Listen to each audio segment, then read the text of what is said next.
Hold on. Let's save this for the show. Let me go live on YouTube real quick, and we'll do this. Hold on. 1, 2, 3. Hi everybody, it's me, Truepowerismine, and this is a special report. Today we have a very special guest I'm pleased to introduce. His name is Wayne Madsen, and a brief bio of this gentleman, not to include everything because it would just take me hours, but he was a U.S. Naval member. Also, he is a journalist, author, columnist, specializing in intelligence and international affairs. Also a former NSA member. We have Wayne Madsen on the phone today. Wonderful man. And guys, really, this is real time. This is my very first conversation with Wayne. You all know normally I talk to people beforehand, but this is the very first time. Been extremely busy, but we got you, Wayne. And, I do have some questions for you, Wayne. But, first I would like, for you to say a couple words to the audience, if you like. Well, I just would say that there's an awful lot of news out there, and I certainly don't agree with Mr. Trump when he calls it fake news, but I would say there's diversionary news. There's a lot of important things going on in the country and around the world, and these cable TV networks. I try to bypass them with my website by concentrating on real events that are taking place. Would you plug your website for us? I'm sorry, I didn't plug your website. It's Wayne Madsen, WayneMadsenReport.com. Yes. And it's a subscription site for what I call the executive content. But also there's free side of the firewall, the paywall, that provides just what I call news and pithy comments, links to stories that just don't get a lot of attention that are very, very important things that are going on. Well, I will put those links in the comment section below. When I finally edit this video, I'll have links directly to his website, so you can check that out. Do you have any books that or anything like that you recently read? Yeah, I have several, but I'll just mention the last one because it's probably getting a lot more attention than most. It's called The Almost Classified Guide to CIA Front Companies, Proprietaries, and Contractors, and it's really the only effort I've seen, and I talked about past efforts to compile all the CIA front companies and contractors into one reference book. It's encyclopedic format, and apparently based on some of the reviews, no one else has done this before. I didn't think they did. The idea for it was from a former CIA officer who also happened to work for two of the major news networks. But after he worked for the agency, NBC and CBS, and he said that this book was very important. I should do it. And I said, I don't think I could get more than 100 pages on a book like that because how many of these front companies can there be? We know about the big ones, Air America and Southern Air Transport, and some of the others, but now it's 422 pages. Wow. And so I was even surprised when I started compiling. And you got all this information through Freedom of Information Acts, I'm assuming? Yeah, well, FOIA, also many hours at the National Archives going through old CIA files. Fortunately, they're all electronic now, so it wasn't pouring through boxes of paper. And also there's many other books about the CIA have mentioned certain companies, but as I say, nobody has ever put them all together in sort of a reference book. I got you. A true expository piece. Normally I would leave the questions for at the end, but I really want to get these questions out kind of early, so then we can move on to the rest of the discussion. But I have a question from Dimebag Darley. He's actually my co-host on the other morning show. He wanted me to ask you, what is your opinion on William Binney? Oh, I know Bill Binney. I've known him for a few years. I didn't know certainly when I worked at NSA. I know he was somewhere in that labyrinth when I worked there back in the 80s. But I certainly, after I got to know him, I realized that he was sort of the architect of some of the programs that I heard about way back in the late 80s when I was still working at NSA. And he said, "Yeah, I'm the guy that came up with that." And I said, "That's amazing." I was a little bit put off by what I had heard, because what the NSA back, this is 86, 87 time frame, what they were talking about was a program called Total Hearability. Of course, this is before the internet, so communications was primarily analog. But the NSA wanted to be able to hear anything, any phone call, any walkie-talkie conversation, shortwave, just about anything. And now, of course, we know with the internet, they've gone to more advanced forms of being able to read everything, emails, and we know that there were these programs that we found out because of Ed Snowden's revelations, Prism and other programs like that. I know Bill Binney, and I know he later had the same reservations about where NSA was going with some of this technology as I did. Okay. The next question is from Rico86. Ask him about Robert Mueller's investigation. Like your opinion on Robert Mueller's? Yeah. Well, Robert Mueller, he's a former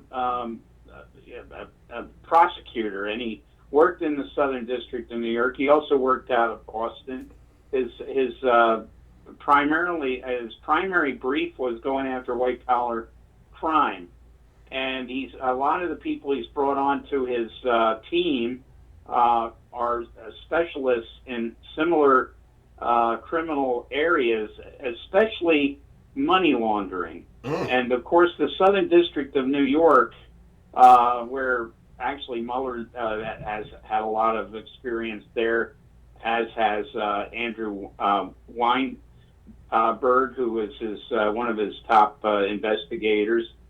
Jim Comey came out of there. Really? Andrew McCabe was also out of the Southern District of New York, and he specialized in he was part of what they call the FBI, New York Police Department, a joint task force to combat Eurasian organized crime. And why did they have to say Eurasian? Yeah. I mean, we're not talking about Mongolians or people from Tajikistan or Afghanistan. We're talking about Russian Jews primarily, who came into New York to the Brighton Beach area in the 1980s. The Kosher when Nostra. People like Henry Jackson, Kosher Nostra is another name. It's used by the FBI, but for political reasons and whatnot, they can't say it publicly. But McCabe, I really feel that one of the reasons that Trump went after McCabe is because he knew his background in putting some of Trump's old cronies in jail. We're talking about the late 90s and early 2000s, and so Comey worked in that office. Comey worked out of the Southern District, and he did his fair share in putting a lot of these gangsters. These are people that mostly live in Brighton Beach and Brooklyn.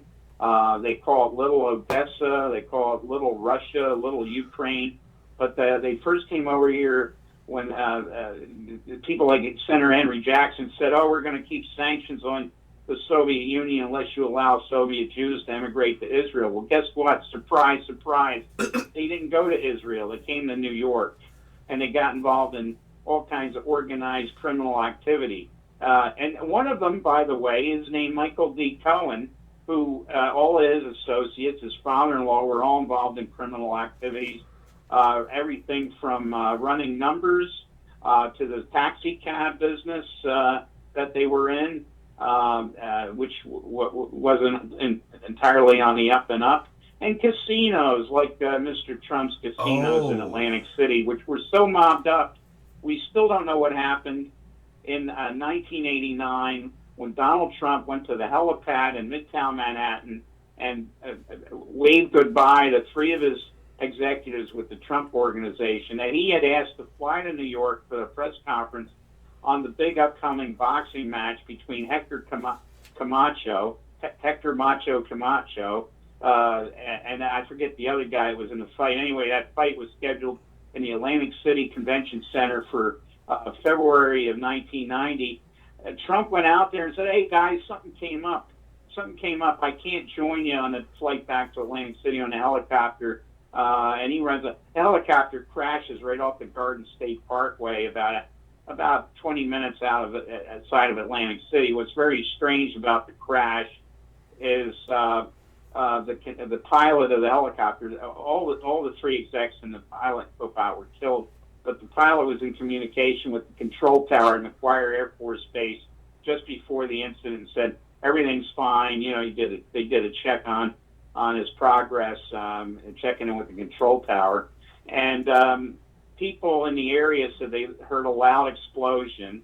The debris field was over a few miles, and which is odd for a helicopter. And the three execs who died were scheduled to be questioned by the FBI about mob influence with Donald Trump's casinos in Atlantic City and his promotion of sporting events like the Hector Camacho boxing match.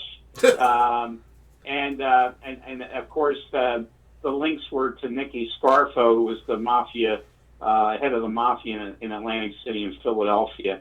And just a little footnote: 7 days before Donald Trump was sworn in as president, Nicky Scarfo, who got life in prison, died suddenly of a heart attack. Oh, well, we do have drugs.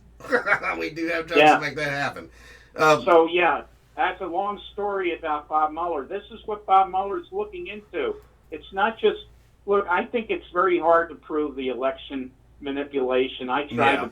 I wrote about it in 2000 in Florida. I wrote about it in 2004 in Florida and Ohio. But in both elections, they were delivered to George W. Bush on a silver platter, when in fact Al Gore had won in 2000 and John Kerry won in 2004. That's a very hard one because both parties have their hands in this election manipulation. Republicans a bit more than much more, I would say, than Democrats. But what Mueller can get this guy on, and his cronies, and his son-in-law, and his two sons, is money laundering, and that's exactly what Trump has been up to ever since he started dabbling in high visibility real estate in Manhattan and casinos in Atlantic City. Wow. I mean, another question from Christy Carter. Why are out-of-the-country couples adopting black kids and no one is talking about it and the numbers are being suppressed? Are they talking about foreign people? Yeah, foreign couples adopting black children. Out of the United States? Mm-hmm. Actually, it's something I haven't really been keeping up on. I'm very concerned, though, about the safety of children with this administration. We know about the issue with Putin stopping the adoption of Russian children because there was abuse taking place. The couples that were adopting Russian kids were abusing them, and he found out about it. It was not only physical abuse; it was sexual abuse. And now it just came across that these Mexican and Hispanic children that are being separated from their parents at the border are going to be put in military bases in Arkansas and Texas. My experience with the military, it's nice to go out on Memorial Day and Armed Forces Day and watch the jets and the parades and all that. I was involved in when I was in the Navy in a major bust of. I was working as a temporary special agent at the time for the FBI and NCIS. Oh wow! It was called NIS in those days. A major pedophile ring in the U.S. Navy that did not stop with the U.S. Navy. It was in all services, No way. and it was in all ranks, from enlisted all the way up to admirals. And so I'm very concerned that we got a president who I've written about. I'm so sorry, Wayne. I'm so sorry. I never heard of that. You are saying our generals, our colonels, our majors, our officers, And all of them, not all of them, but I mean, these people should have gone to prison. But and now my commanding officer, who I turned in and testified at his court martial, he was supposedly given 4 years of hard labor in Fort Leavenworth. He didn't do that. He did 18 months attending sex abuse, seminars or whatever. wow. Very light. It sure wasn't making little ones out of big ones on the rock pile, that's for sure. And he did only 18 months. Look, they take care of each other. Wow. I've heard of cases where admirals and generals have been involved in the same kind of thing, and they just let them retire and say, okay, there's a very nasty culture. Look, we know it happened in the Catholic Church. We know it happens in other religious denominations. I mentioned,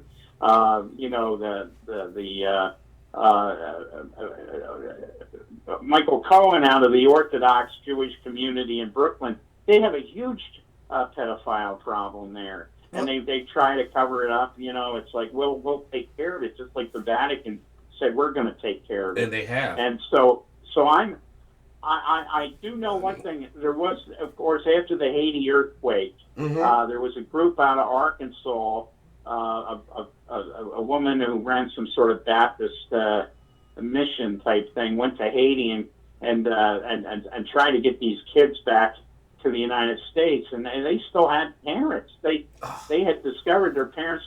Look, the same thing happened in Africa. I don't know about it happening in reverse, but I know when in Chad, when there was a big war problem, civil war in Chad, that the French were adopting kids and sending them up to France. In one case, they wound up in an operation that was run by the brother of Nicolas Sarkozy, the president of France, and it was determined later that there was pedophiles running the operation. No.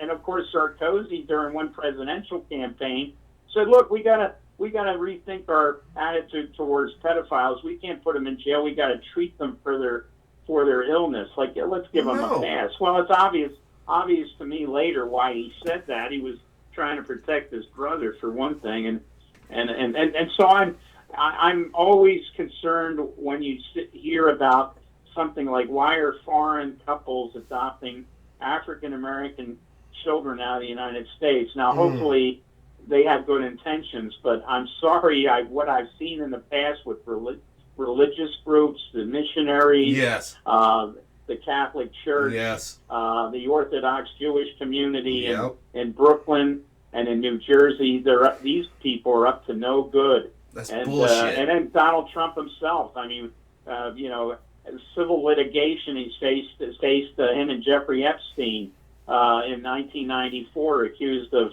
sodomizing and raping a 13-year-old girl and a 12-year-old girl. So, I mean, that's fucking bullshit. I'm sorry. I'm enraged now. Seriously, I'm fucking enraged. The only thing I ever heard about was the fucking British fucking government doing their fucking stupid shit, having soldiers take kids off streets for their bullshit. But I thought that shit actually died there. I did not realize this damn near. Unfortunately, look, all you got to look at some of the operations, and now I don't know this because I certainly don't have any direct communications with Robert Mueller's office, but he's looking at a lot of things in Trump's background, and I heard through the grapevine, and it's a pretty good source, that the incident with Epstein in New York in 1994, all that information has been made aware to Mueller and his team. Now, there's a statute of limitations issue. Yes. But, the more he knows about the targets, in this case Trump, the better off he can go after this guy for his, high crimes and misdemeanors, which, of course, you need to prove if you're going to impeach somebody. Exactly, and you better have all your ducks in the barrel because you are dealing with the most powerful man. Yeah, you saw today in the Senate had a lunch. The Republicans in the Senate had a luncheon for Trump, and not one during the luncheon criticized this Kelly Sadler, who was one of his communications people, for saying that McCain he's dying anyway. This is their colleague, their Senate colleague. Now, one can disagree or agree with McCain, and I certainly have written a lot of negative things about McCain over the years, but these Republicans wouldn't even stand up and speak on behalf of one of their colleagues. No. When this woman said what she said, and it included at the luncheon was Lindsey Graham, who's one of the biggest Trump butt kissers there is. And he says he's a friend of, he claims he's a friend of John McCain. Oh, and God. So none of them. So, I mean, so what I'm getting at is if you remember, Trump said I can shoot somebody on Fifth Avenue. Yes. Oh my God. Yes. Yes. You're going to have to prove something even worse than that. And I think pedophilia, I think it's worse maybe than even going out and murdering somebody. I mean, it's a taboo in all. It's a taboo in almost every religion I can think of. Yeah, with people who are actually practicing the religion for real. You go in there with notorious real religious, yes, real religious people. Yeah, absolutely. And I'm sorry. Certainly, that wouldn't apply. That probably wouldn't apply to most of the Republican senators because they certainly don't practice what they preach. Oh, of course not. I mean, and where are they really practicing? Let's face it. A lot of religion texts have been debased, been misinterpreted. And actually, I do have a question for you myself. Is there any relevance or truth to this QAnon or QAnon phenomenon? No. The idea that Trump is rolling up an international and the whole Pizzagate thing and all this business. Mm-hmm. Look, he's part of it. He's part of it. And remember one thing about Donald Trump, how he projects. He always accuses people of doing what he's doing, right? Right. He says they're lying. They put out fake news. Well, he's a liar. He puts out fake news. And then he, then people are saying, look, that, this whole Pizzagate was nonsense from the very beginning. I looked into it. I found some things, but nothing illegal. I found that, for example, the idea was, look, I've been to that pizza place, Comet Ping Pong. It's a neighborhood pizza place up on Connecticut Avenue in D.C. It's in kind of I would say a high-rent residential area. But, families, you can't park there, so families walk up there and take their kids there, right? Right. So, there's no basement. They said, well, people, they try to explain it away. These are idiots. I mean, there's one guy on the internet puts out YouTube videos and doesn't know anything about Washington, D.C. Some of these people try to say, well, the kids were being tortured in the basement. Well, there's no basement. Well, no, it's the subway line. Well, the subway line runs nowhere near this place, right? I mean, there's not a subway station anywhere near that. The red line is pretty far away. I've walked it. I know from the metro station, and then so they try to, this is of course fake news, and unfortunately, people like Alex Jones hypes this stuff. Yes. He puts it out there, and then he has to issue retractions when he sit with he gets a lawyer's letter saying, look, my client's going to sue you for defamation, and then he pulls back.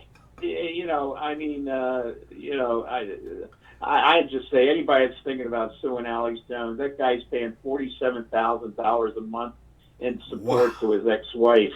Wow. So good luck trying to collect from this guy. This guy doesn't have hardly any money. That's why he's selling all kinds of voodoo powders and right. Stuff that looks like it's been cooked up by Grandpa and the Munsters down in the basement. He's just like Donald Trump. Donald Trump has no money either. He that's why we're in trouble. he's basically taken favors and money from almost every gangster and crook on the planet, and now they've they're calling in the markers. Funny that you mentioned that about Trump, President Trump, actually, because I've been talking to Judge Joe Brown, and he basically has said the richest president we ever had was Barack Obama, and most people don't get it because Barack Obama's stepfather, Lo Centero, apparently had a lot of money in Obama. Well, Lolo worked in the oil. Well, I was in Jakarta and I investigated. I wrote a book called The Manufacturing of a President. Mm-hmm.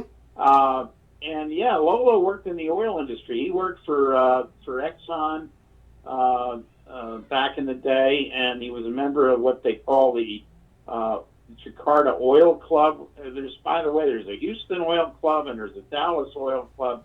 You got to have a little bit of money, or you got to Something. be a person of means to be members of these these organizations. So he didn't do well. He didn't do badly, I should say, and I think he did fairly well by Indonesian standards. The other thing is, one of the homes that Barack lived in was in the diplomatic area of Jakarta. It was a very, very high rent, probably the highest rent area in Jakarta at the time. Wow. I've been to the home, and it had a wall around it, and even at one time looks like it had some sort of guard shack out there that Wow. check people coming in to visit. Yeah. I mean, one of the things being a descendant of a slave that I found so kind of whack, it seemed like Obama cared more about homosexual issues, cared more about Goldman Sachs issues, cared more about every issue other than the true issues. Look, when he graduated from Columbia, he went to work for Business International Corporation. This was a CIA front. They're in my book. They get 3 pages. They got a big entry. And Business International Corporation, they had, two areas for the CIA that they were penetrating. One was Wall Street, obviously. And Obama edited a couple of newsletters that were directed towards investors. This was back before hedge funds, but there were many investment funds in New York. And the other target was the United Nations, because they were actually located. Their address was Dag Hammarskjöld Plaza, which is like across the street from the United Nations. So that's how he got his start after he graduated from Columbia. And then somebody decided he's better off if we parachute him into the south side of Chicago so they can do some spying for us. There was some suspected domestic groups. One is they wanted him to check out the El Rukin gang, which was thought to be getting assistance from Gaddafi. And I always say that one of the reasons Obama wanted to, started that war against Gaddafi was to, basically get him out of the way, because Gaddafi would have remembered any kinds of deals to help the El Rukin gang in Chicago. And if Libyan intelligence were involved in this, and I don't think that's been proven either, but Gaddafi may have had some information about young Obama's exploits in Chicago. He was involved in a lot more than getting money together to build a softball field for the police athletic league. Well, I thought Gaddafi was supposed to back in the day had given Louis Farrakhan like $1 billion. Or was in the process. Yeah, Farrakhan was part of the target. There was another group. I want to say there was a group called the Black Rangers, and the guy that headed up Charles Ford. He's serving a life in prison out at the Supermax in Florence. I wonder why he got such a heavy sentence. He was the first guy charged with domestic terrorism in the United States. What do you do? I bet he was found with guns, and they were trying to say he was going to commit. He never did anything. They were saying he was going to commit terrorist attacks, right? I mean, this is like the Department of Pre-Crime and Minority Report. But he got life out there at the Supermax, so he can't have any visitors. And I would just bet he had met Obama on occasion out there, and Now, back in those days. pertaining to Louis Farrakhan, because I have a question popping up in the live feed. Do you know a guy named Jeff Fort? Jeff Fort was accused of trying to get anti-tank missiles. And His name was Jeff Fort. Yeah, that's the guy I'm talking about. Yes, Jeff I Fort. got the first name wrong. Fort, Forte, and he was accused of this, and he got life. A life. In Supermax, so he can't communicate with anyone. I said during the Obama administration, I said, if anyone could get a message to Jeff Ford, or get a message out, it would certainly would be interesting. But whole purpose of the Supermax is to not allow anybody into communications. Yeah. Dang. I mean, one thing I saw the other day.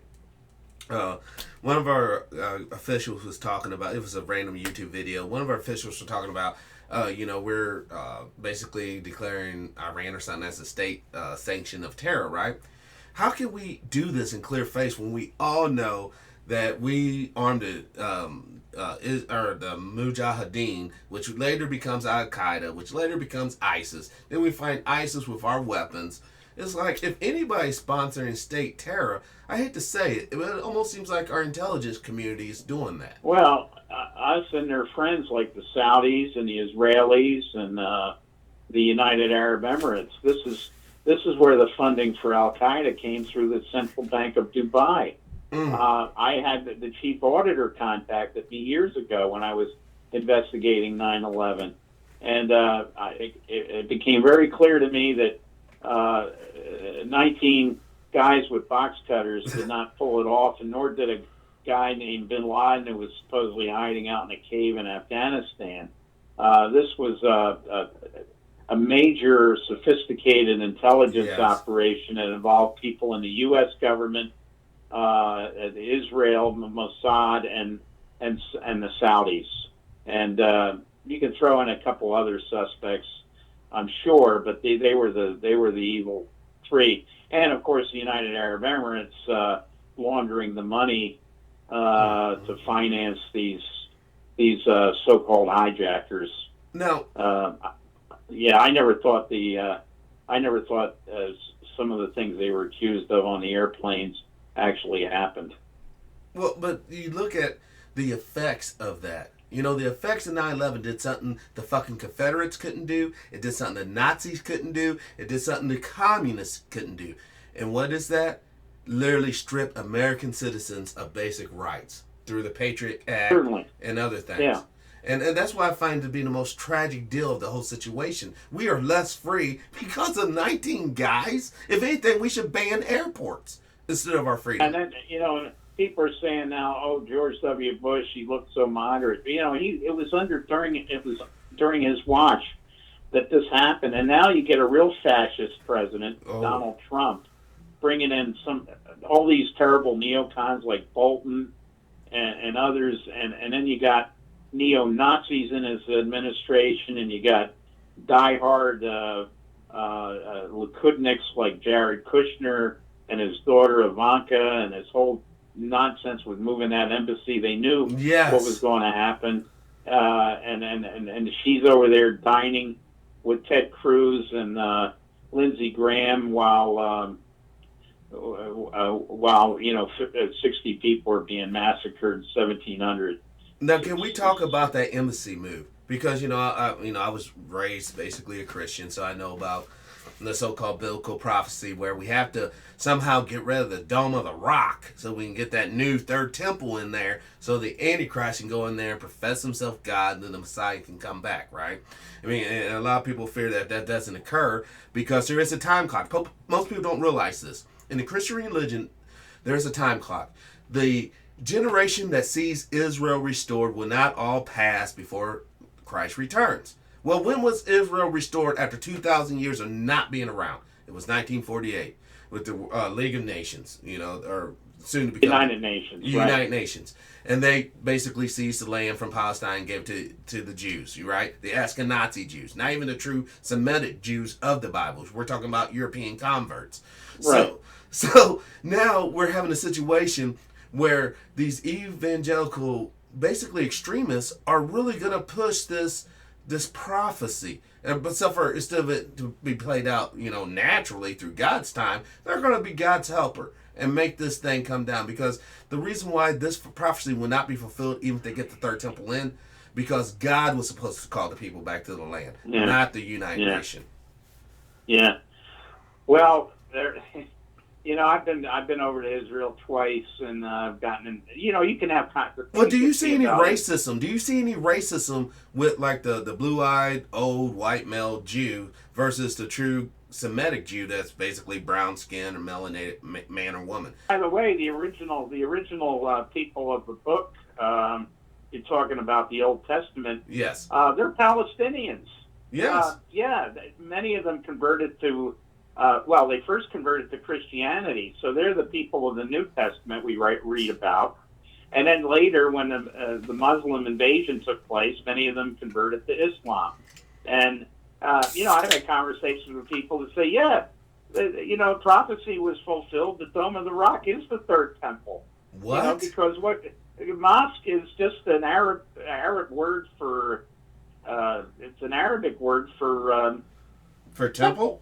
But doesn't the temple have to be specifically designed like Solomon's temple? There's a mathematic. Okay, there's for those you don't know, there's this thing called sacred geometry. All right, you can build things along ley lines, along certain hypothetical points of energy that actually amplifies what you're trying to do in said building. All right.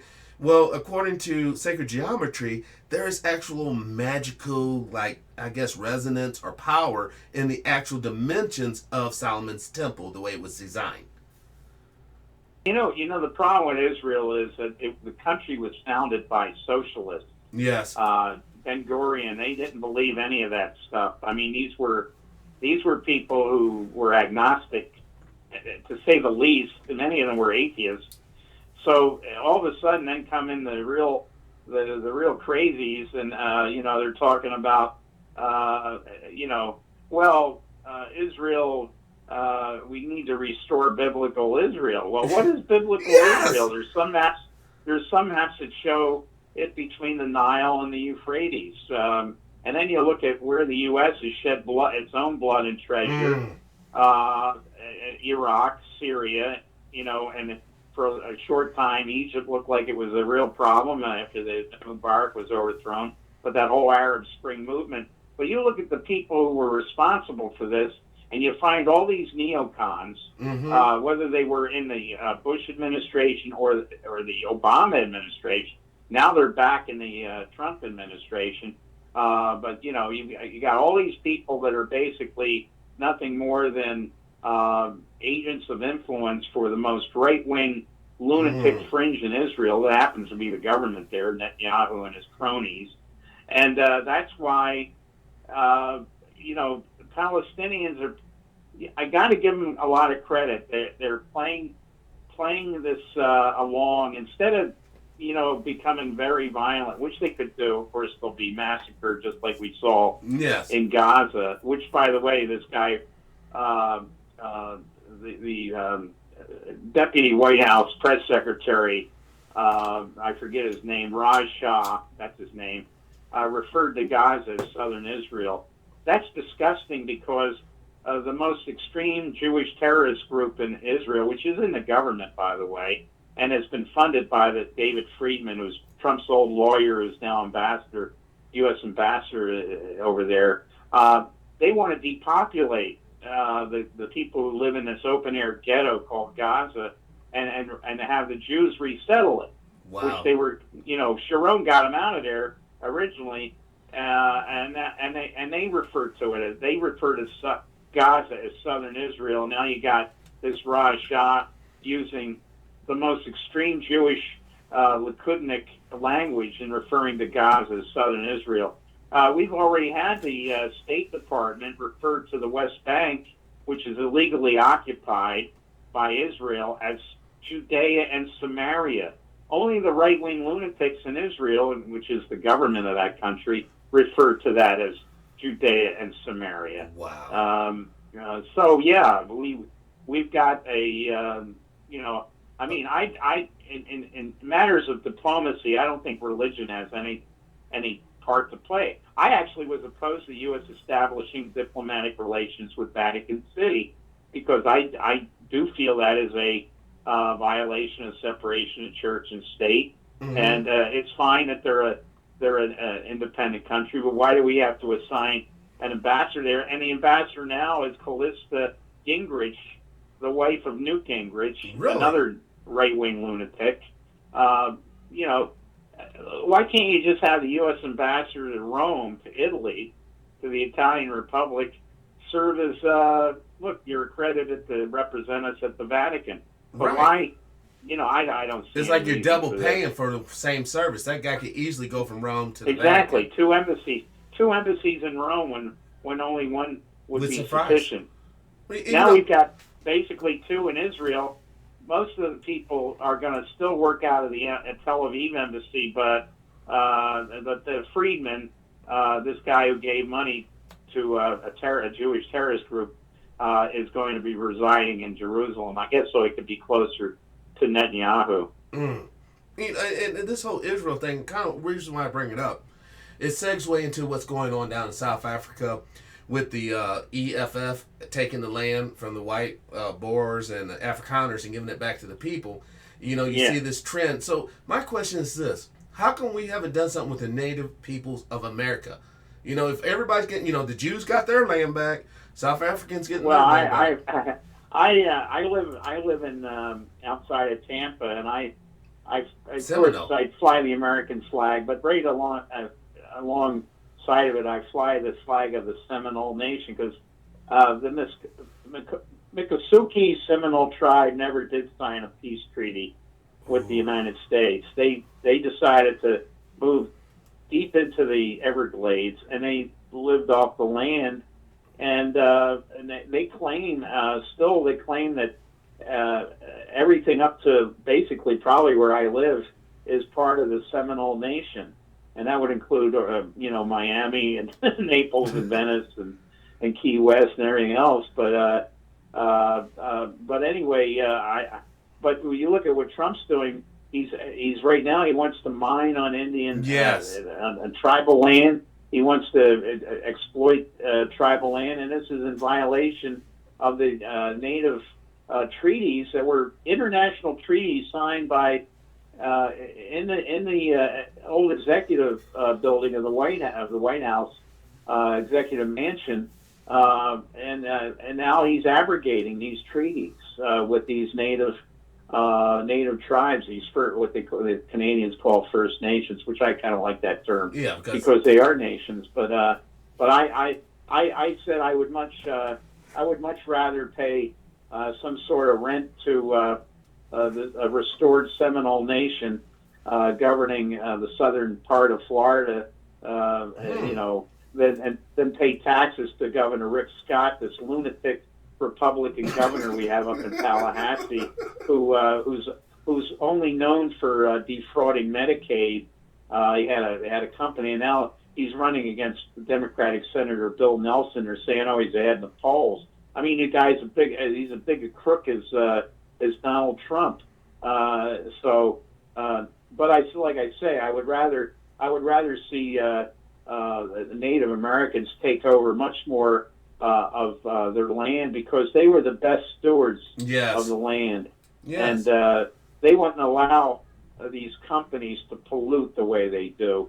And I would hope that they would take a guy like Scott Pruitt from Oklahoma, which used to be called the Indian Territory, and scalp him. I mean, I think in his case he deserves to be scalped. You know, that segue, we're talking about environmental issues. I was just talking to a dear friend of mine, a cousin actually of mine, Jane Elliott, and she basically was telling me about what's going on in Iowa. The governor, the egghead up there, declared the state of Iowa as a sanctuary state. And the reason why I'm telling you this, hopefully, you're a true investigative journalist, you can kind of look into this. They got these confined hog farms that are all over the state up there, polluting, fecal material, people are breathing in, getting sick. If you try to protest, you get arrested. A true degrade of our rights, and we got to get true journalists involved in this and point it light, because, see, there's an aquifer All right, this aquifer extends all over all these states around us. Iowa, Yeah. Kansas, and even that the pipeline that you're talking about. If it breaks and that oil gets it down in that groundwater, guess what? Us folks down here in Missouri, Arkansas, Fracking that's going on. There's people in Pennsylvania have turned on their faucet, and flames have come out. oh shit, Yeah, flames have come out because of the gas, the fumes and whatnot, and you got on the Delmarva Peninsula, which is Delaware, Maryland, and a little part of Virginia.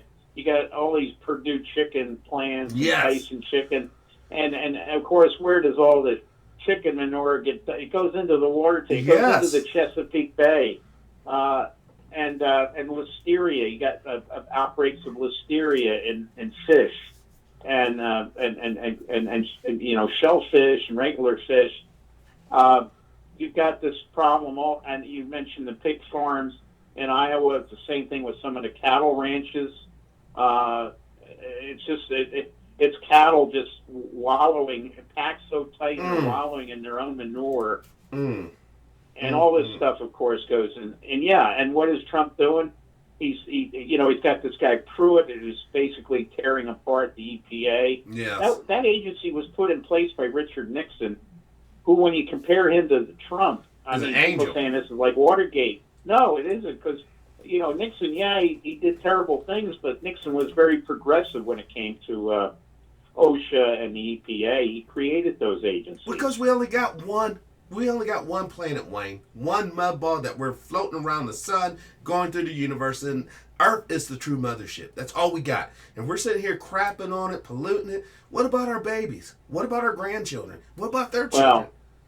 Well, look, Trump doesn't care, but you never hear him talk about things like that. He lives for the moment. He lives Yes. for himself. He doesn't care about these things. His fans, the people who really supported him, are now getting a big taste of what he was all about. China putting sanctions on soybeans and sorghum. Well, guess what? How that's hurting states like Texas and Louisiana and Arkansas. Yes. They're out of business. But you know what? The funny thing about Yeah. that, I'm glad you mentioned those states. Now that we're kicking all the illegals out, no one's there to pick the fruit or the product off the vine. True. I Maybe it's- live in the strawberry capital of the United States here in Florida, and the people who would be normally out in the fields picking strawberries, they're hunkered down because they don't know when ICE is going to raid a field, and that's it. They take their kids away. So they're hunkering down, and the local stores, the Chamber of Commerce is raising hell, and all these Republicans who support these idiots like Rick Scott and these guy like Marco Rubio, that idiot. They're all saying, "Oh, Trump's hurting us." It's your Republicans that have done all this. So don't complain to me. You were out voting for these people, and now you don't have anyone to pick the crops. The daily onions in Georgia, the same thing. There's crops that are rotting. Yep. In the field, and now Maryland, because Chesapeake, the blue crab season, they don't have anyone to pick the crabs, to can them and send. So not only are crabs very expensive, but actually, in one respect, it's good. They're going to at least this will let the crab population sort of rebound. Yeah, but yeah, so. People are complaining, what a bushel of crabs costs now. It's double in price because there's nobody to pick the crabs. They were all here on those special visas, right? Those special temporary work visas. They've all been sent home. The thing about it though, I try to always tell people on the show, we're headed for a perfect storm. All right, and I love to use this analogy right here. You got people on food stamps, right? But for real, these people are subsidizing your food as a working man or woman, because when they go down to Walmart or wherever to spend their little food stamp dollars, that actually helps Walmart to keep the prices down for everybody across the board. Well, now that Trump's going to give these people food boxes instead of the actual money, now they've looked at these food boxes, and it's stuff that wouldn't pass and feed an animal. I mean, and yeah, he thinks it's like when you used to go to these very expensive soirees in Washington, they'd give you a swag bag when you left. And that's what it's like. He says they'll give him a swag box of donated items or something. It's ridiculous. That's what he's used to. And of course, he liked to go to the soirees and the events where you get and the swag bag would be like a couple of round trip first class tickets on some airline and flying you to Europe a $500 a jar of beluga caviar. Yes. So this guy, he doesn't know how normal people live. He's never held a real job in his life. No. He inherited his money from his daddy, who, by the way, was infamous in New York for not renting to African Americans. Because he was part of KKK. So bad. Let's say he was a part of KKK. He was arrested at a KKK rally in 1927. And I believe, and I can't prove it, and I've looked at this, and I've written about it, but I need to spend a lot of time in New York. I believe that Fred Trump, his father, was most likely a German agent during World War II, because a Nazi agent, because he volunteered to build barracks at 3 naval bases which were embarking troops to go to Europe, where you could actually count the troops, and of course there were people in this country who would radio that information to U-boats, German U-boats off the coast, so they know what ships to torpedo based on whether they had a large number of U.S. troops on board. And so Daddy Trump volunteered, of course he got paid for this, to build barracks at Chester, Pennsylvania, which was an embarkation point for troops that were coming out of basic training at Fort Dix. Yes. And at Newport News, Virginia, and in Norfolk, Virginia. And those troops were being trained at all kinds of training bases, Fort A.P. Hill in Virginia, Fort Monroe in Virginia.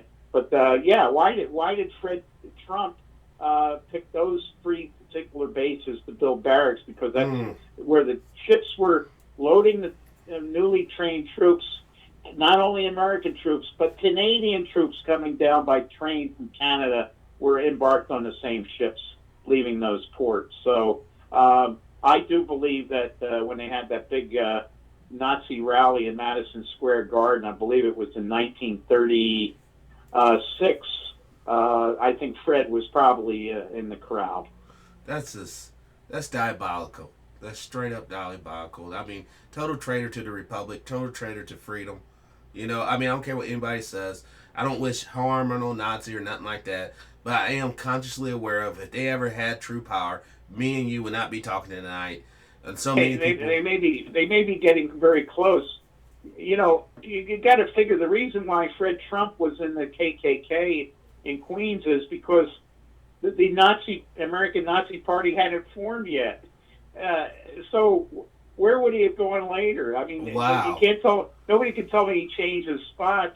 He was just waiting for when the Nazis came. Look, Hitler didn't even hardly have a group in Germany in 1920 and 27. Right. So where would he have gone to? Well, they had a Klan, but the minute they started with the German American Bund, they called it. Yes. This was a pro-Nazi party. I'm sure Fred was in it, and I'm sure Fred did as much as he could for the Reich, including say, hey, look, I'll build barracks at these 3 naval bases. Yeah, and you'll be counting troop trains and giving the information to the guy with the wireless, the radio. And all that stuff really does matter. It's these, whenever we're doing war and all that, the littlest act or the littlest thing that the small guy does can have major effects. Like you said, you radio somebody. Arlo Guthrie's dad, Fred Trump was so bad about refusing to rent to African Americans, and he was known as a slumlord. Woody Guthrie actually wrote and sang a song about Fred Trump. Fred Trump's name is in the lyrics. That's just messed up. I mean, Obviously you probably know about Operation Paperclip. When it about the Nazis coming over and taking over academia, medicine and all this and that. Is it almost true to say the Nazis never did lose World War II then? Some people believe that what happened was they went underground and formed what's known as the Fourth Reich.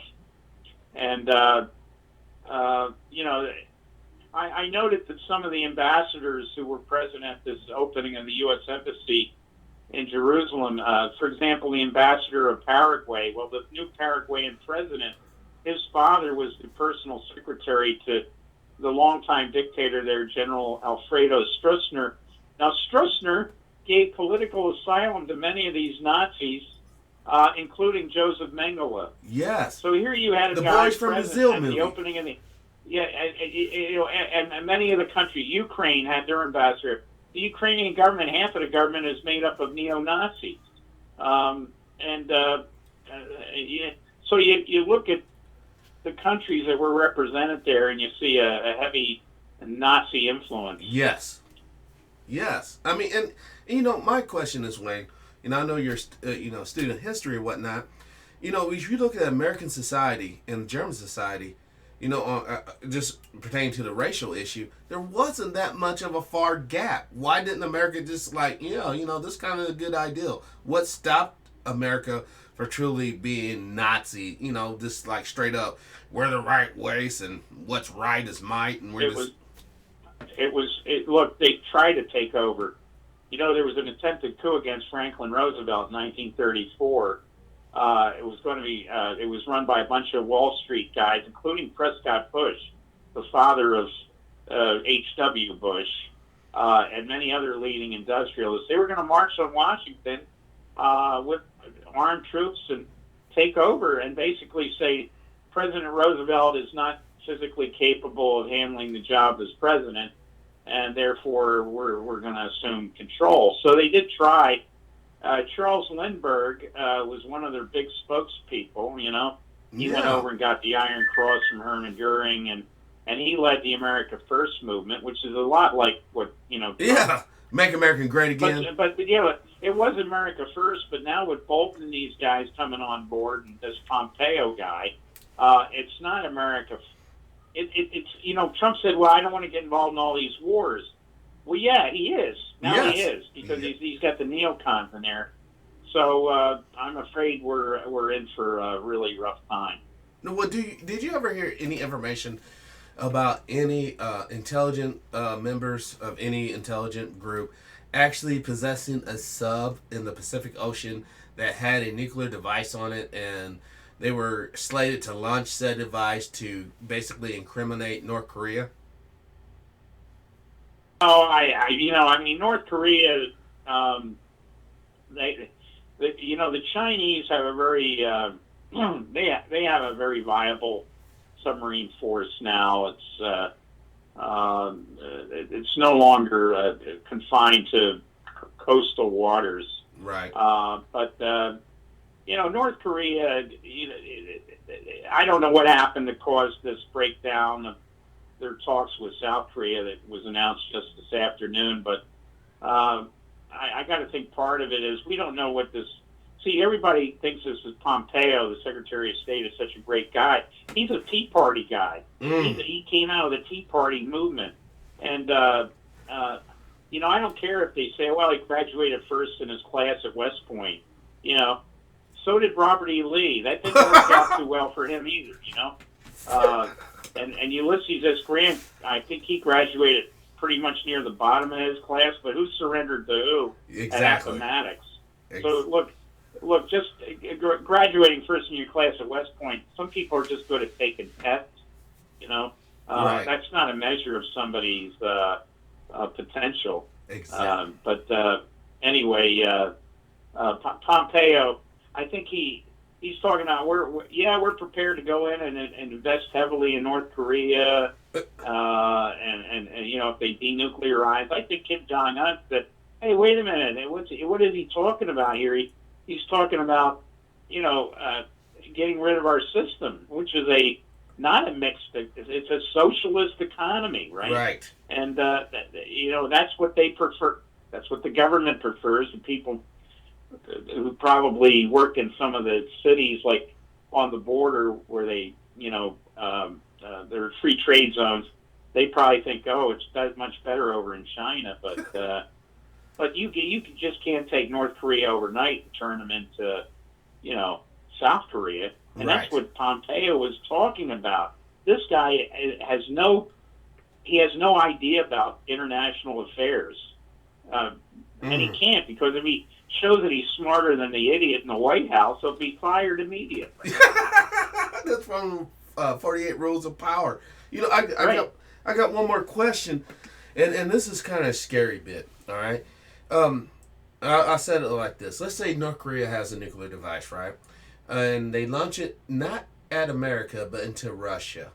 And I heard, talking to some friends and that Russia is supposed to have an automated system. They detect a nuclear device and they will automatically respond. The Kremlin can't stop that. My question is this. If Kim Jong-il launched a nuclear missile into Russia, it detonated, the automated system detected it, would that not, in effect, amplify his nuclear capability? Because instead of North Korea launching nukes, Russia would be launching nukes at us.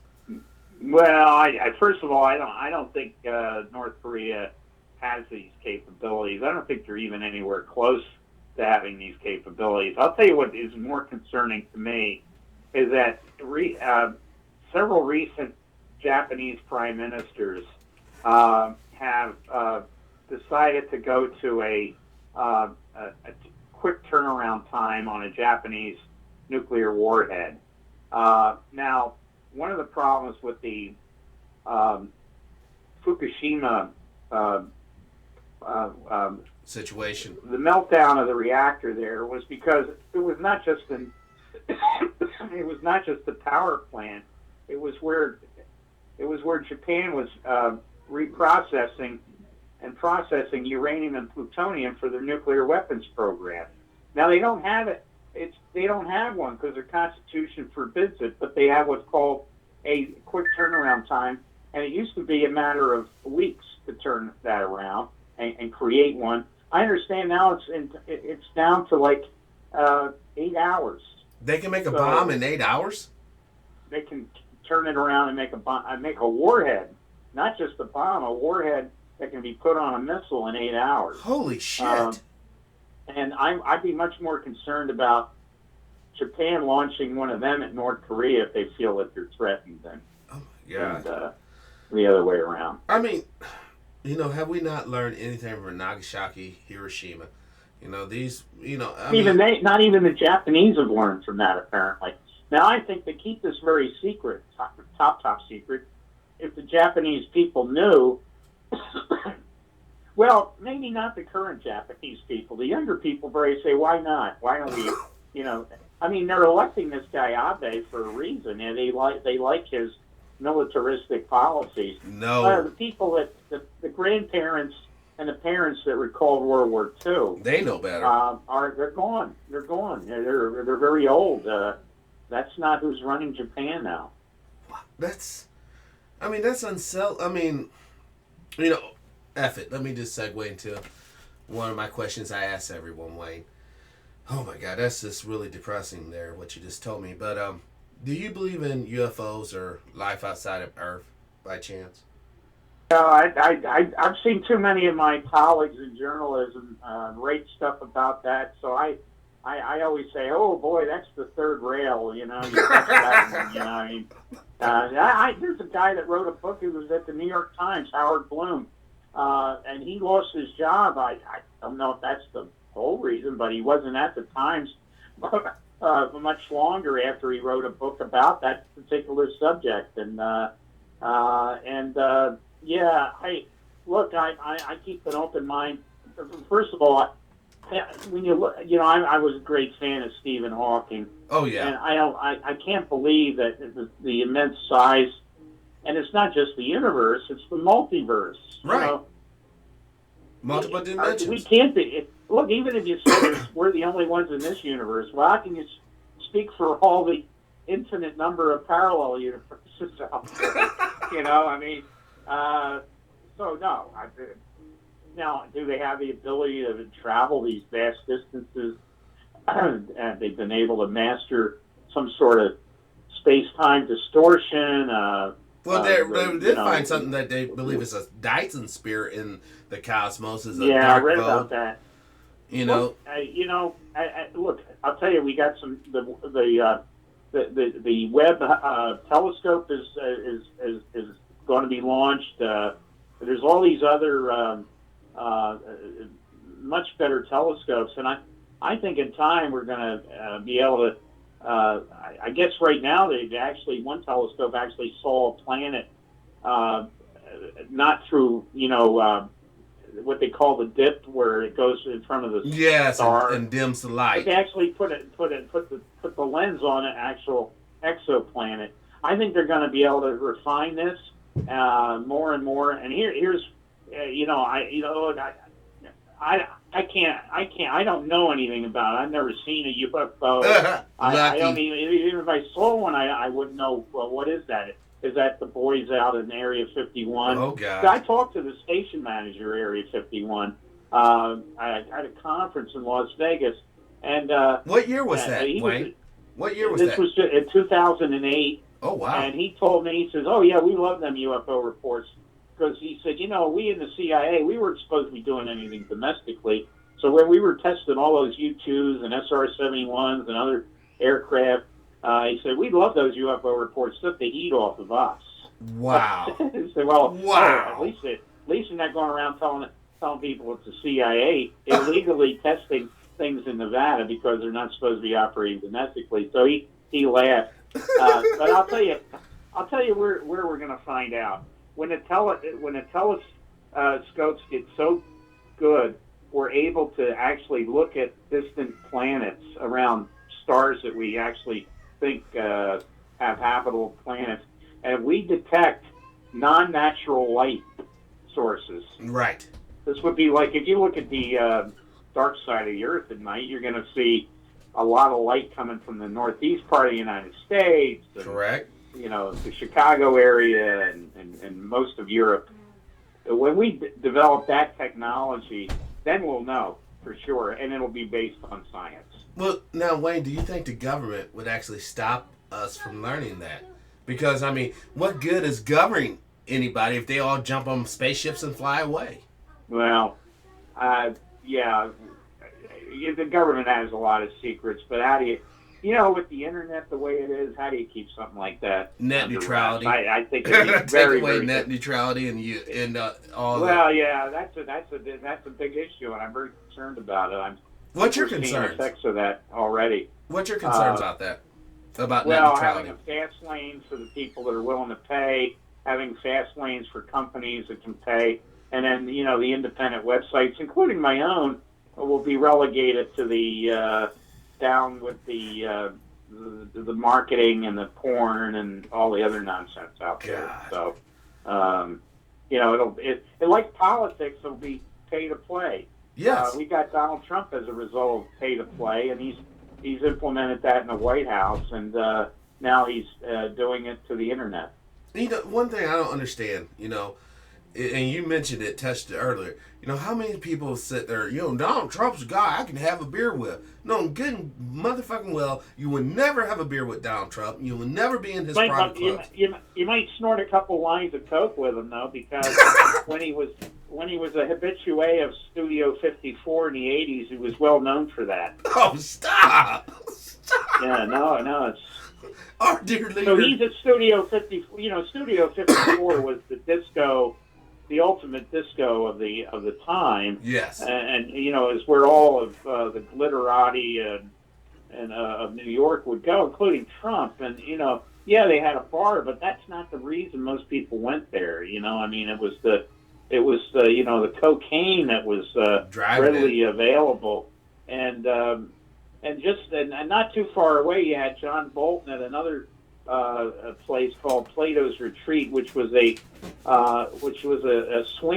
sex swingers club. Wow. Where we now know for his first wife divorced him because she said he forced her to have group sex on these these disgusting waterbeds in Plato's Retreat. So. I mean, that's just he'll sit there with all these ministers holding hands on him. God wants him to be here, and oh my God. I always say this about some of these evangelical ministers, especially in the South, but we have mega churches here in this area of Florida, in the Tampa Bay area, and they wake up in the morning and they're so concerned about homosexuals. Yeah. And I think the reason for that is when they look in the mirror when they're shaving, that's the first homosexual they see during the day, and they've got some issues. They've got some severe psychological issues, and but the ones that cry the loudest about pedophiles and homosexuals, it almost happens 9 times out of 10. These are the guys that wind up on the front page of the paper. Oh God, yeah. Involved in some situation. I don't care what anyone says. You can look at Joel Osteen, and I just see the sweetness, the softness in him. I wouldn't be shocked if a few months down the road, Joe, just like who was that, Eddie Long, getting caught messing around with boys and all that. Because, yeah. It's just horrible. It's disgusting. Father Ritter, who started Covenant House in New York, he picked up, these homeless, runaway, teen boys on the street. Everybody gave him an award. He got all these accolades. Father Ritter, what a great guy. And what did he get nailed for? He was picking up the young boys off the street. And guess what he was doing with them? Oh, my God. So, yeah. It's a sick world out there. Unfortunately, we have people who claim they're religious and want to do something about it, who are part of the problem. Well, what about the other religion? The satanic religion, the religion that's using sex magic and children sacrifice. They'll beat some poor victim to where they release the endorphins in their blood. Yeah, they'll drain off the blood. I think we just uncovered one of them up in Albany, New York. This NXIVM group. It was a sex bondage operation. They managed to lure some TV actresses in on it, but I thought what was amazing, and it hasn't been getting any attention by the media, is that Kristen Gillibrand, the senator from New York, who took Hillary's seat, her father and stepmother were both involved in that sex cult. What? Up in New York, and they're talking about her running for president. She's the first one who came out and said Al Franken needs to resign his Senate seat. Well, maybe she should have a talk. Maybe she should resign her Senate seat, because she lied when she said she only found out about NXIVM after she read about it in the newspaper. I'm sorry, if your dad and your stepmom are both members of that cult and involved with the guy that was running it, I don't think you first found out about it from reading it in the newspaper. Wait, Senator Clinton's daddy was... No, Senator Gillibrand from New York. Okay. Yeah. Got it. I mean, but... Yeah, this is one that Hillary was not involved with. I blame her for what she's done. I know people. Look, she wasn't my favorite person, and I hope she's out of politics and she does something else, whatever she does. I don't know, but Gillibrand is one of the people being mentioned as a possible 2020 candidate, and I don't know how anybody. I wrote an article about NXIVM, and Gillibrand claiming she didn't know anything about the sex cult, and I said, look, somebody's got to get this information to Senator Franken, because he got screwed over by this woman, this Gillibrand. She's just as wrong as he. So what? He was on a USO tour and he was making hand gestures. Yeah. Bob Hope did worse than that with the women that he went on USO tours with. I haven't seen anybody say we ought to dig up Bob Hope. And, hold on, what did Bob Hope do? Oh, there were stories about Bob Hope on USO tours with people like Raquel Welch. Yes. And Marilyn Monroe. Yeah. He was known as a pretty randy guy, Oh, and Brooke Shields later on was still underage when he had her out on those USO tours, So he's a But, creepy old Bob Hope was a perv. good Republican, so people don't speak ill of him. You know? You know, the thing about it, when we talk about Republican and Democrat, is there nowadays, really, is there at the higher level any true difference? It seems like they're all paid off by the same people. Very little. There's a few Democrats. You had Chuck Schumer praise Trump for moving that embassy to Jerusalem. But you had a couple Democrats in the Senate, no Republicans that I saw. Republicans used to criticize Israel, but they became an endangered species. There were some big time Republicans that used to be very critical of Israel, but they were drummed out. Can you name drop any? Can you name drop anybody? Chuck Percy, the senator from Illinois, Bill Scranton, who was the governor of Pennsylvania and talked about as a presidential candidate at one point in time. There was Paul Finley, who was from a congressman from Illinois. J.W. Fulbright, senator from Arkansas, Democrat. He was a Democrat, but they were both parties. There was James Abner, Republican from South Dakota.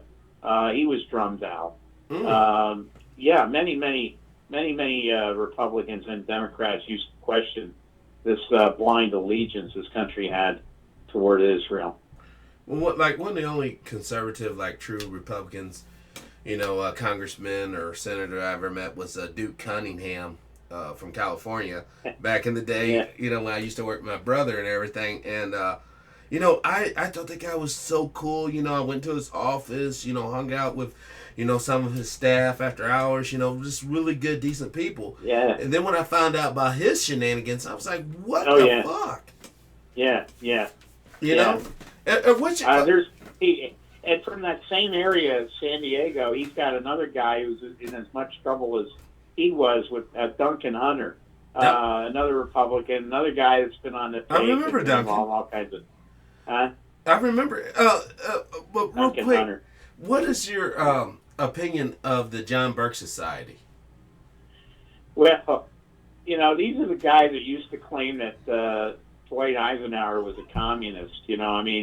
I was at a conference once out in Newport Beach, California, and it had to be in 1998 or so, and we were sharing the hotel venue. I only found this out I was in the elevator and there was some fairly inebriated, fairly nice looking gals in the elevator. And I said, Where's the party? What's going on? And they said, oh, we're having our convention here. I said, what's that? And they said, oh, it's the John Birch Society. I said, holy cow, I haven't heard that name in years. I said, they're still around? I guess they are. And then I was going to say, one or two good-looking gals like you, why are you members of such a kooky outfit, But anyway, these were the people that, they were. I ran into a few later on in Washington, but I'll tell you, I think many of them are found now in the Trump administration. Exactly. That's what I wanted to segue into, because we all know that they've been bragging about Trump, basically appointing, 68 lower judges to the, lifetime appointments. Yeah. And the thing with that is that, what type of judicial verdicts are we going to get over the next 20 to, God only knows. There's a lot of groups that kind of act as ciphers where you can't really tell the difference between the John Birchers. One is the Federalist Society, which actually gets to approve all these judges, these conservative judges. So I would imagine a lot of members of the Federalist Society, if you look at their background, their parents were probably John Birchers, maybe their grandparents. Now, also, there was a journalist that died. She was, I believe, on the island of Malta. Her car blew up. She was writing about the Paradise Papers. Have you heard anything about that? Yes, a lot. Yeah, this journalist, and I forget her name offhand, but now what she was looking into, she was specifically looking into Malta is a big offshore place for a shell corporation. Yes. Some of the ones she was looking into were involved with some of the Trump operations, Kushner, some of his operations, Manafort, especially Manafort in Ukraine, and Wilbur Ross, who was the co-president of the Bank of Cyprus, which was another big money launderer. So you look at these places like Malta, Cyprus, and other of these offshore places, and that's what she was going after, and I think that's why they blew her car up and killed her.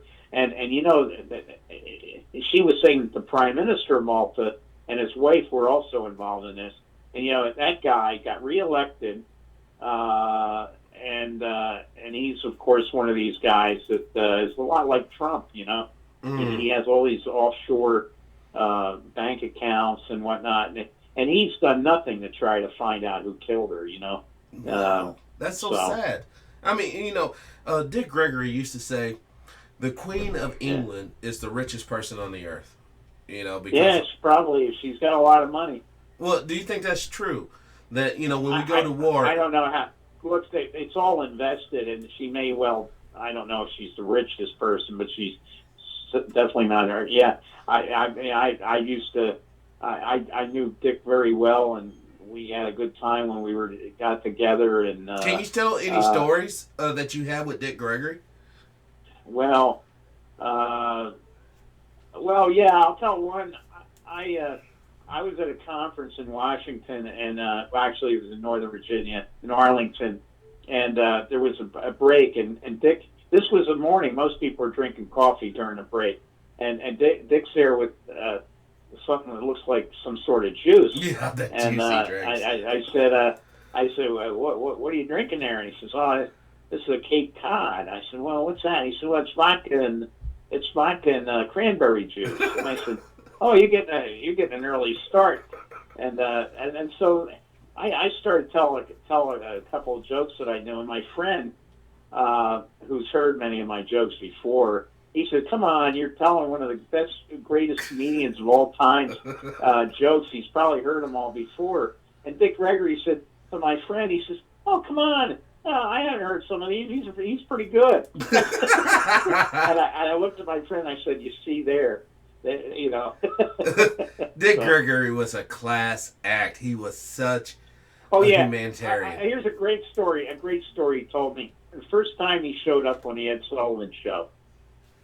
And Ed Sullivan, of course, was this real, you know, Ed Sullivan, you know, he looked anal retentive. You know, a lot of people thought he was very, like, he looked like Richard Nixon because, you know, like he couldn't turn his neck, and neither could Nixon. You know, they moved their whole body around.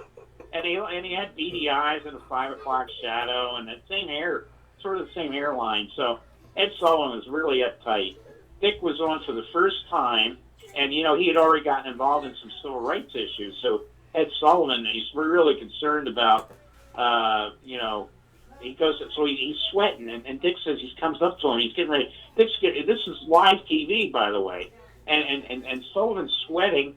He comes up, and because Dick's getting ready to go on stage, and Ed Sullivan comes up and says, now, Mr. Gregory, call him Mr. Gregory, you're going to keep everything fine here, nothing political? And he said, oh, no. You know, Dick said, he did this voice, like, oh, no, Mr. Sullivan, I'm going to be really good. I'm going to do my act, no, nothing political. And Sullivan's still sweating, right? and he goes, so Sullivan introduces him. He goes out on stage. He does his act, nothing political. And then Sullivan comes up to him after the act, backstage, and he says, really great, Dick. It was no longer, he said, really great, Dick, not Mr. Gregory. It's really great, Dick. Really super, and we'll have to have you back again. But see, if Dick Gregory had done something political, I'm sure it wouldn't have been the case. Because Ed Sullivan was a jerk. He was known for keeping grudges against people he didn't know. But Dick Gregory was on again. I remember seeing Dick Gregory as a kid on the Ed Sullivan Show. He was on quite a bit. He was There was him and another famous comedian named George Kirby, George Kirby. African American comedian. George Kirby was great. Now, did you ever get a chance to meet George Carlin? George Carlin, no, but I look at George Carlin as America's philosopher. Oh, yes. Yes, he was a comedian, but more of a philosopher. I don't think we've had a guy like him since Will Rogers, who was able to combine comedy and philosophy so well. It's those two guys, Will Rogers and George Carlin. I never met George Carlin. I always wanted to, but yeah, I was. He was great. Back to like the satanic thing. Is there any like worldwide? Some people may say Illuminati, global banker. The Jews, whatever. Have you ever detected any type of worldwide organization? Well, all I know is there's a lot of stuff out there. A lot of people make money off of selling these theories and whatnot. And I once went through some old newspaper archives, the Illustrated London News of like 17. I think it was 1789, and Wow. It's very hard to read because it's they use a very odd typeface. But I read this. It was on the front page of the Illustrated London News, and it said something about beware the Illuminati. This is 1789. Yeah. And what the story was is that there's this guy named Weishaupt in Bavaria had organized this group called the Illuminati, and it had become a big potent force in Germany and in France with the revolution, and it was basically a warning to the British people that this philosophy is about ready. There's not philosophy, but this movement is about ready to jump the English Channel and come over to England, and it was like a warning.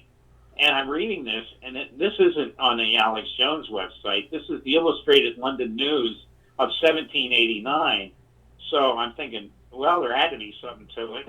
Wow. I mean, for them in 1789 to be concerned. And because I know the story about Adam Wilson. They stopped the carrier of his book.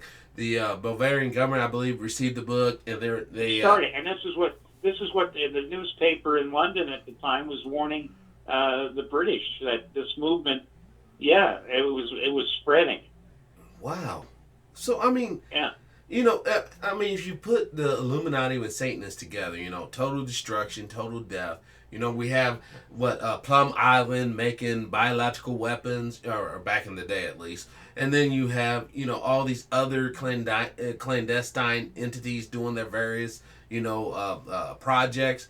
But it all seems to, even our technology with the computers, all seems to be culminating to give a certain entity power over the rest of us.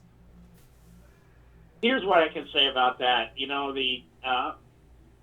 I once visited the Masonic Temple in Alexandria, Virginia. That's the one that is dedicated to George Washington. Wow.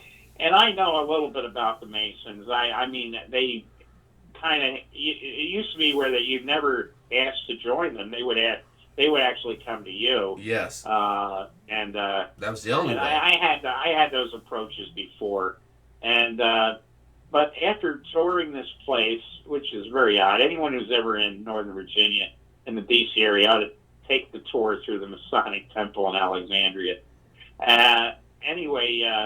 Afterwards, the guy says, "Anyway, are you interested in joining?" I go, "What? What's that? When did this start?" He was saying, "Oh yeah, you can work through this chair. You'll become a 19th degree Mason in very short order." Wow. It used to be quite a process. But you know what's killing him? The internet's killing him. Nobody's joining these stupid organizations anymore. These fraternal, these secret organizations with secrets or secret organizations. Secrets out. Because the internet, you don't need that. You don't need that with the internet. Used to be you needed to be in these organizations to get a good job, right? And this kind of thing. And it's no longer the case. And so many of these organizations, like the Masons, are not going to be around much longer. Organized religion, it's the same thing. They're having the same issues. Right. You know how many churches are being sold off because people don't go anymore? Well, I don't want to get butt raped. The problem with the mega church, the Joel Osteens and people like that, is that's not a replacement. They're preaching something that's not even the Bible. They're preaching prosperity, the prosperity gospel, which is all about making money, and you know, they skip over the part where Jesus threw the money changers out of the temple. Right. The only time when he got violent that we see reported in the Bible, in the New Testament, is when he physically threw these people and whipped them with a whip. He was whipping these guys, and of course, if he were to come back, I said, you know, the first guy he'd whip would be Joel Osteen, you know, and the second one would be Benny Hinn. Well, hopefully he'd get around to Goldman Sachs and them, the money changers. Yeah, well, he would, but he'd have to get the so-called Christians first. Because, you know, they've been giving them a bad name for so long. Oh yeah, you know. But anyway, all this the satanic stuff, the NXIVM, the religious sex cult. You know what's outing? The internet is outing these people. They can't hide behind their cloaks anymore, and no, you know, so. You know, they can do what they want, but they're being outed. They're being identified. There's a lot of small-time journalists, local journalists. I don't mean that as pejorative, right? But they're keeping an eye on groups like this within their own neighborhoods, within their own cities and towns. So yeah, there's not a whole lot of places for these satanic cults to hide. We got the Church of Scientology. Headquarters is right here in Clearwater, Florida, about a half-hour drive from where I'm at, and they're being outed. The son of the founder of that cult, L. Ron Hubbard's son, is one of their biggest detractors now. And how do we know that Scientology is a fraud? It's because L. Ron Hubbard's son has a website where he denounces them and their practices. Well, see, this is. It's funny that you mentioned Scientology, because I heard that Scientology actually helped the Nation of Islam in the past, like helped them get started. They have an agreement now. Farrakhan and David Miscavige, the head of Scientology, they work together. But you know why they're working together? Because these fraudulent activities are being outed by websites on the internet. Many of the people who start the website and run them are ex-members of these groups. Wow. And so therefore, it was ex-members of NXIVM that outed Gillibrand and her father and stepmother and all the other groups involved in that cult outside Albany. Of course, they're funded by the heiresses to the Bronfman fortune, the Seagrams. That's why they have so much money. So, you know, so yeah, I just say I'm not so worried about these groups anymore. If the Illuminati were a real issue, I think people who were leaving the Illuminati would start a website and denounce them, but I haven't seen that. So I would imagine maybe they ceased to be a real problem many years ago. Well, do you see any, who's that? Joe Skousen, people always talking about the economy's going to collapse. This is a fiat currency, Federal Reserve, fractional They're reserve. gold bug. Yeah, these are the gold bugs. You look at who sponsors their programs, you see all these outfits that want you to invest in gold or silver, bullion.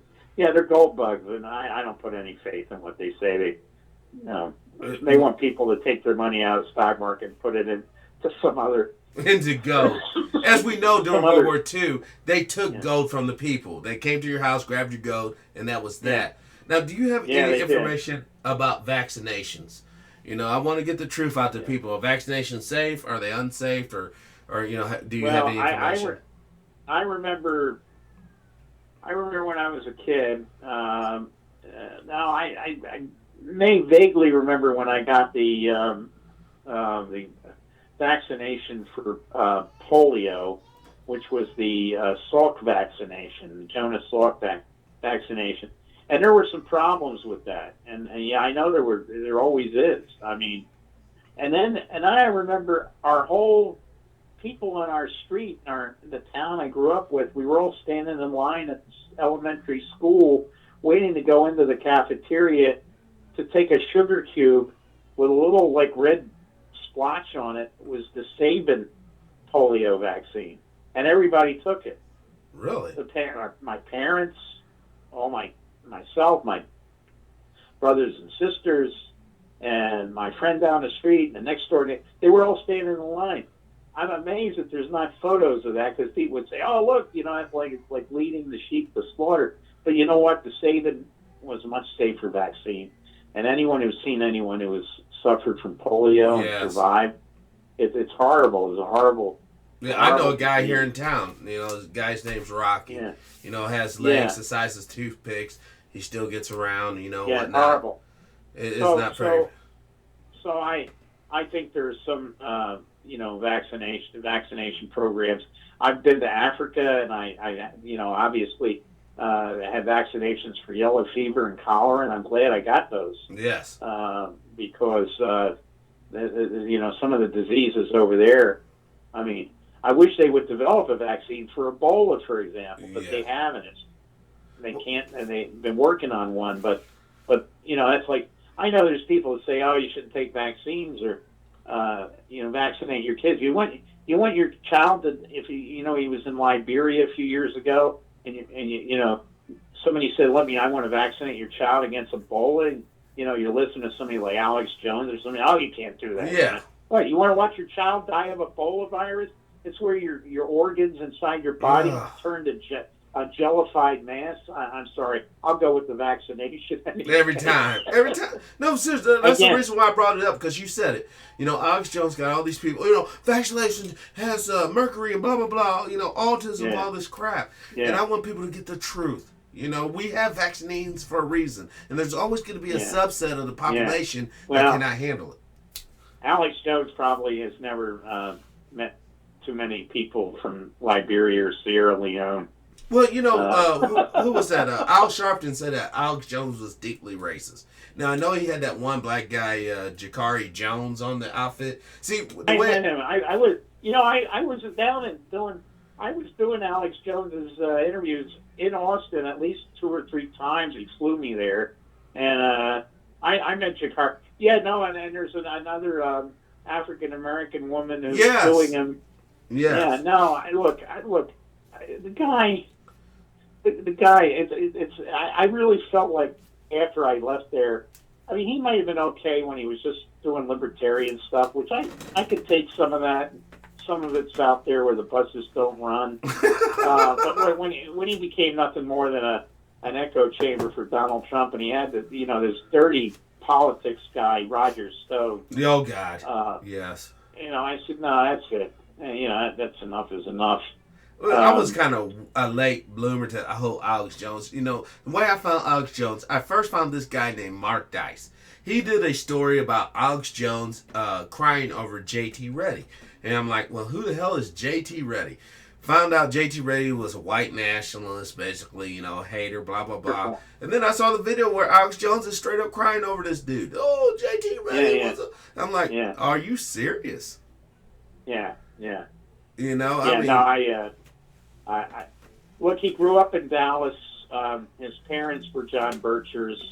Of course, he was born in 1973, I believe. Jones was, but his parents lived in Dallas back in 1963, 10 years prior to Jones being born. And of course, the John Birchers were part of that Welcome to Dallas committee for JFK. Yeah, really, even though they tried to pin it on a pro-Marxist, pro-Cuban guy named Oswald, we know who was responsible for killing Kennedy. It was the John Birch elements and the CIA boys that all gathered in Dallas for the big turkey shoot. Speaking of CIA, I'm glad you mentioned them. Me and Dimebag have been trying to call CIA. We've been calling them every week, getting them run around. If you have any contacts, could you please tell them just to send the public relation officer on the other morning show? We're good guys. We're not going to embarrass them, with the whole crack and all that crap. You're not going to get anyone from officially from the CIA, but you could get probably a few ex-CIA people who are very critical of the agency. Well, you got my number. Please pass it on. Yeah, John Kiriakou, who was put in jail because he blew the whistle on the torture stuff. Now they're getting ready to make the woman who allowed that to go on is they make her the director. But John Kiriakou, you can reach Kiriakou if you call Sputnik Radio in Washington. He's working out of there, so you can certainly get him on the Sputnik Radio. Get in touch with Sputnik Radio. I will contact him. Thank you, Wayne. I would definitely contact. And once again, I from the bottom of my heart, I just want to tell you thank you. Seriously, thank you. For coming on this show and telling the information you've been telling me, because you have really been opening up my mind to a lot of different scenarios that I was not quite aware of. You really hard, and the work that you're doing is awesome for humanity. You're a true. Well, thank you. I appreciate it. I just wish these cable news networks would cover more of these issues But they can't. They can't. Even Fox News is the base. It's owned by a Saudi and somebody else. They won't. Murdoch. Fox. I used to appear quite regularly on Fox, and they were bad back in the day. I mean, I've been on Sean Hannity's program and Bill O'Reilly's program, and John Gibson when he had a program, and what's her name, Greta Van Susteren, yes, the Scientologist. I did a lot of. I did even Geraldo, and I got to say that even though they were very right wing back in the 2000, before and after 9/11. They're just totally unwatchable today. Yes, I can't deal with these three nitwits at Fox and Friends. But apparently, Trump gets all of his intelligence in the morning from watching Fox and Friends. Well, one of those Fox News chicks is messing around with Trump's daughter or son. I forget. She was on the 5 on 5. Yeah. Well, come on. Yeah, I know. I know it's disgusting. Well, thank God Captain Kangaroo isn't still on the air. Can you imagine if he got all of his intelligence from watching that? I used to watch him eating honeycombs. Yeah. He'd probably be better off if he got all of his information from Captain Kangaroo. Well, what scared me was about, when Trump, on the Alex Jones show, he goes, and Alex, you will have a voice in the White House, and blah. I'm like, are you serious? And Alex went to Alex was there for the inauguration. Funny thing happened though, he didn't get any special seating. Just right in the crowd with everyone else. Yeah. You cannot take away from the man. But it's always, P.T. Barnum used to say there's a sucker born every minute and there's another one born to take him. And basically that's what happened between Trump and Jones at the inauguration. The original P.T. Barnum would have been like Trump, and he took another sucker, Alex Jones. I'm running out of time here on Special Report. But, seriously, I would like to ask you to come back in June on the other morning show, The Big Show. This is a little spinoff. But, really, I really would like for you to come back maybe June 1st or June, the second week, the second Friday of June, if it's possible. I'll totally call you, offline or whatnot. Okay. But I totally want you to come on. I may be, I'll probably be away if this trip I've got planned from the Middle East happens. I'll be away, but I'll be back in the States the second week of June. Awesome. So maybe we can get you on the third Friday and you can tell us all about your journey. Okay. Well, Sounds good. That's Wayne, I cannot tell you, you, like I said, you're a true journalist. You did not have to come on the show tonight, but you chose to, and I am so personally thankful, Happy to join you. It's awesome. I love talking to people with way more knowledge than me. And, I totally advocate that. You have way more knowledge than me. But I love the way that you talk, the way that you break it down. Knowledge is out there for everybody to get a hold of. It's just that sometimes I think I'm a font of useless trivia, but I've got neighbors here who can't remember what they had for breakfast in the morning, so I guess I'm still doing fairly well. Heck yeah, you are. And the reason why they probably forget is because of Big Pharma and all those prescription drugs they're taking. Right. Yeah. Yeah. Yeah. Most of Florida looks like a scene out of World War Z. Zombies. Yeah. Well, I was wanting to thank you. Okay. And, come back on the show, and we're going All to, right. have more questions for you, and Sure. hope you have a great trip, sir. Okay. Thank you. Bye. Bye. Awesome. Awesome, guys. Thank you. Normally special reports on the hour, but, like I said, this was my first time ever talking to Wayne. A very, very, very, very intelligent man. And for the fag that sit there and says, "Stop cooning, bro," fuck you, bitch. And secondly, this ain't about fucking me. This is about the information. This is about making the world a better place for all of us. You can sit here in your little fucking tribe doing this and that, but you ain't shit. There's only one race, and that's the human race. And if you disagree with me, you're a stupid fuck. Period. And I don't have time to argue and debate the fucking reality of the situation with you. We are here at the Other Morning Show and special report to try to make the world better. So thank you all. Hope you have a great night. I'm going to get another beer. I'm going to relax. This has been Special Report. I'm Truepowerismine. Peace.